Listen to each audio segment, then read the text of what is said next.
Good morning students, मैं आपकी science की टीचर शोभा शर्मा आप लोगों को लेसन नंबर 5 ये विज्ञान का है। आप लोगों को पर्यावरण अध्ययन आप लोगों की बुक है, उसमें आधा तो पार्ट किसका है, एसएसटी का है और आधा किसका है, साइंस का है। तो मैं आपको सिर्फ उसमें से साइंस पार्ट ही पढ़ाऊंगी। तो साइंस का आपके जो लेसन स्टार्ट होते हैं वो लेसन नंबर 5 से स्टार्ट होते हैं, बीज से पौधे का बनना। सबको पता है कि बीज कुछ इस तरह से होता है, देखा है सबने? बीज किस तरह से होता है, कुछ इस तरह का होता है, ठीक है। जब भी हम लोग इस बीज को मिट्टी के अंदर दबा देंगे, ठीक है, इसको बीज को दबाने के बाद इसको उत्पन्न करने के लिए क्या किसकी जरूरत होती है, पानी देंगे हम लोग इसमें, ठीक है, पानी देंगे।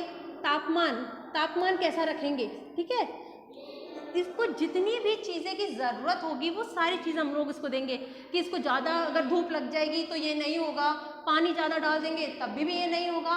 तो इसको सब वो चीज़ें देंगे जिससे कि ये क्या हो, एक पौधे में बदल जाए। तो अब इस बीज को हमने दबा दिया मिट्टी में, एक गमले में दबा दो, चलो ऐसा करते हैं, ठीक है, दबा दिया।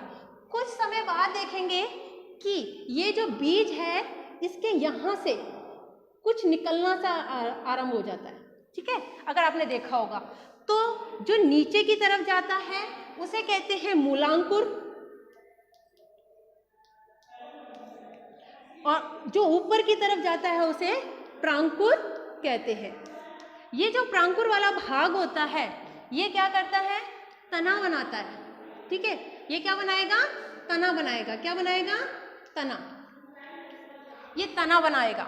अब ये धीरे धीरे धीरे धीरे जैसे जैसे ऊपर जाता है तो कुछ इस तरह से आपने देखा होगा, इस तरह का पार्ट है ना, हमें इस तरह से दिखाई देता है। धीरे धीरे ये बढ़ा होगा तो ये जो बीज का भाग है ये क्या है, अब किस में बदल जाएगा, जड़ों में। किस में बदल जाएगा, जड़ों में। अब जड़ें भी कितने प्रकार की होती हैं, जड़ 2 प्रकार की होती हैं। कितने प्रकार की होती हैं, जड़ 2 प्रकार की होती हैं। एक तो होती है मूसला मूल, मूल का मीन्स जड़ी होता है, ठीक है, और एक होती है रेशेदार मूल, ठीक है। मूसला मूल में हम वो लेंगे जैसे कि आपने कभी सबने देखी है मूली, गाजर, शकरकंद, सबने देखी है, ठीक है। अगर आप देखोगे वो कहाँ उगती है, जमीन से नीचे होती है।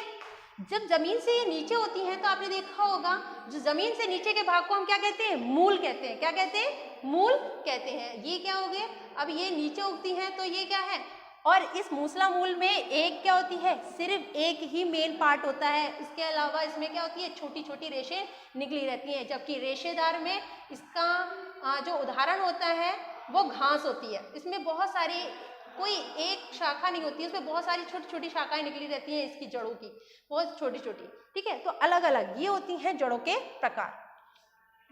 जड़ का काम क्या होता है, जड़ का एक सबसे बड़ा काम होता है पौधे को जमीन से जोड़े रखना। अगर जड़ें नहीं होंगी तो वो कैसा रहेगा, हिलता रहेगा, है ना, और पोषक तत्व भी उसके पास नहीं पहुंच पाएंगे। जो मिट्टी में पोषक तत्व है, जल है, हम जड़ों को थोड़ी ना पानी पिलाते हैं, हम तो मिट्टी को पिलाते हैं ना। मिट्टी में पानी डालेंगे तो उसको अवशोषित कौन करेगी, जड़ें अवशोषित करेंगी, और वो कहाँ पहुंचाती हैं, तने तक पहुंचाती हैं, ठीक है, तने तक पहुंचा दिया। अब तने अब क्या करेगा, ये धीरे धीरे वृद्धि करेगा, इसमें पत्तियां आना स्टार्ट हो जाएंगी, फूल आएंगे, ठीक है, फूल आना स्टार्ट हो जाएंगे, फल भी आएंगे। तो इस तरह से एक पौधे का निर्माण हो जाता है। आप लोगों ने अपने घरों में देखा होगा कि आपकी बुक में भी है ये, कि हम लोग अगर रात को कुछ अनाज को भिगो देते हैं तो उसमें से सुबह सुबह जब हम सुबह देखते हैं तो उसमें से सफ़ेद सफ़ेद कलर के कुछ नज़र आने लगता है, रेशे। वो क्या होती हैं, ये एक नए पौधे का निर्माण की प्रक्रिया शुरू हो जाती है।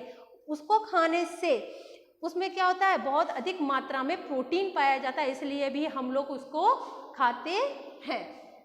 अब आपको उसके बाद में आता है कि पौधे का निर्माण हम लोगों ने देखा होगा कि कहीं पे भी अपने आप हो जाते हैं। हम लोग तो बीज डालने भी नहीं गए फिर भी हो जाते हैं। ऐसा इसलिए होता है क्योंकि हम हुए या फिर चिड़िया हुई, हवाएं हुई, पानी हुई। जब हम पौधों को डालते हैं तो चिड़िया जैसे अगर किसी पौधे के ऊपर आके बैठती है तो उस पे उसकी पीठ पर कुछ बीज चिपक जाते हैं और वो क्या है, जब एक जगह से दूसरी जगह जाती है तो वो गिर जाते हैं या दूसरे पौधे के पास में उग जाते हैं। इस तरह से क्या होता है, बीज एक स्थान से दूसरी जगह चले जाते हैं और एक अपने आप नए पौधे का निर्माण हो जाता है।